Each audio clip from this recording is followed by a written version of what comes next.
कसं असतं, जेव्हा आपण फार्म टू टेबल म्हणतो, राईट? आपल्या खूप सोपं आहे, एक बजवर्ड झालेला आहे farm to table, farm to table, right? पण जेव्हा आपण ॲक्च्युअली घुसतो मार्केटमध्ये, तेव्हा कळतं की कोणतंही क्रॉप असं नाही की आपण डायरेक्टली फार्ममधनं टेबलमध्ये आणू शकतो. सगळ्याच आणि मी कडधान्य म्हणतोय. भाज्यांचं वेगळं आहे. भाज्यांमध्येही थोडंसं कॉम्प्लिकेशन आहे, पण कडधान्याचं एक्झाम्पल देतो कारण की ते खूप व्हॉल्यूममध्ये येतं, राईट? अगर आपल्याला शेतकऱ्यांबरोबर काम करायचं तर व्हॉल्यूम आयटम्सवर त्या फोकस करावं लागेल. सगळ्यात सोपं एक्झाम्पल काय? गहू. गहू सुद्धा आपल्याला क्लिनिंग आणि ग्रेडिंग केल्या बगैर मार्केटमध्ये येत नाहीये.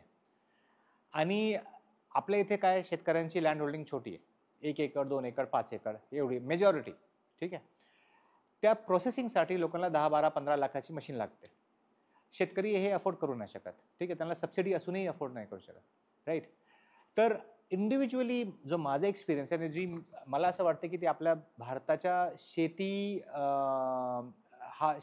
जगतातला हा मोठा स्ट्रक्चरल इश्यू आहे की आपल्या इथे शेतकऱ्यांची लँड होल्डिंग खूप छोटी आहे आणि त्यांना आपण फक्त रॉ मटेरियल अगर शेतकरी देतोय तर तो रॉ मटेरियलमध्ये सगळ्यात कमी पैसा भेटतो, राईट?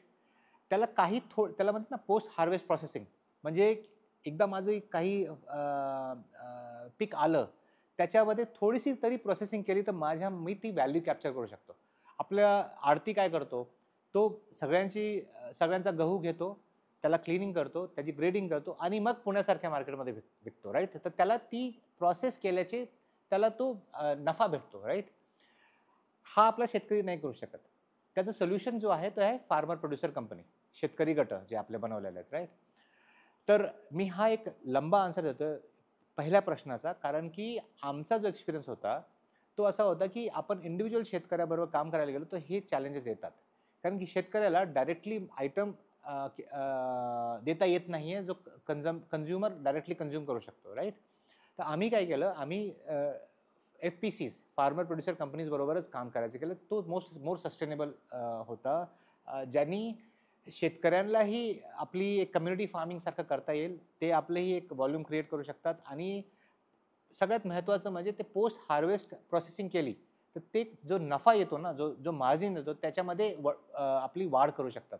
ना केवळ रॉ मटेरियल विकलं तर ते डिपेंड असतात MSP वर या डिपेंड असतात आपल्या त्या दिवशीच्या आडतीच्या भावावर, राईट? पण आपण थोडीशी पोस्ट हार्वेस्ट प्रोसेसिंग केली त्यांचा नफा वाढतो. तर ते हा शक्य आहे भारताच्या कॉन्टेक्स्टमध्ये FPCs बरोबर जे आम्ही बघितलं. असं नाही की इंडिव्हिज्युअल शेतकरी नाहीत, असे काही शेतकरी आहेत ज्यांच्याकडे खूप जमीन आहे आणि ते अफोर्ड करू शकतात, पण असे बहुतेक शेतकरी नाहीत. बहुतेक असे छोटे शेतकरी जे FPCs मॉडेलमुळे मला वाटतं की सक्सेसफुल ठरू शकतात. ह्याच्यानंतर जे आम्ही मार्केटमध्ये बघितलेलं आहे आमचा रिस्पॉन्स, तो असा आहे की जेव्हा कस्टमरला हा नंबर 1 की कळतं की शेतकऱ्याचा माल आहे आणि त्यांना ट्रस्ट बसतो की खरंच शेतकऱ्याकडून आलेला आहे. कस्टमर तुम्हाला रिटेलमध्ये जास्त प्राइस देतो, राईट? हे आपण बरेचदा बघितले. अगर काही ZBNFचं एक्झाम्पल घ्या या हे ऑर्गॅनिक फार्मिंग म्हणा या लाकडी घाण्याचं तेल बघा, तिथे कस्टमरला अगर ट्रस्ट आला आणि त्याला कळलं की प्रॉडक्ट जेन्युइन आहे तर तो तुम्हाला रिटेलवरून जास्त देणार. तर तुम्हाला प्राइसिंग पॉवर आहे तिथे.